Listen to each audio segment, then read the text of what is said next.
I recently accepted a job to refinish somebody's kitchen cabinet doors. They also wanted to replace the handles and use a knob, but in order to do that, I'm going to have to plug up one of these two holes. Now, I could do it the wrong way, which would be to use a dowel rod, stick it in the hole, but that's going to look really bad. It'll leave the end grain exposed, which takes stain differently. It'll really be noticeable. The right way to do it is to use a plug cutter. I bought this set a while back. You pick out the one that's closest to the size hole you need.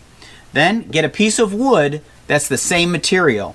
You drill it into the wood and it will leave a plug or a small dowel, which you can then use to fill the hole. If you do it right, it'll be hardly noticeable unless you know it's there. Here, take a closer look.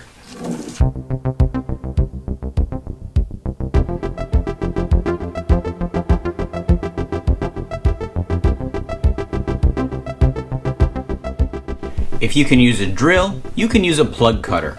Press down firmly before you start the drill. You can use a cordless or electric drill. Medium speed will do the trick. Keep drilling until you cut completely through the wood. You'll need to push the plug back a bit to remove it. The plug cutter I used was 1/4 inch. So you'll end up with a plug that's 3/4 of an inch long. In my case, the hole doesn't go all the way through, so I'm going to have to cut this in half before putting it in the hole.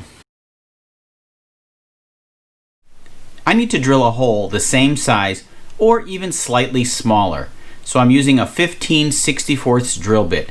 This will give me a tighter fit than the 1/4 inch. Using a bit of glue, make sure that when you insert the plug that the grain is running in the same direction.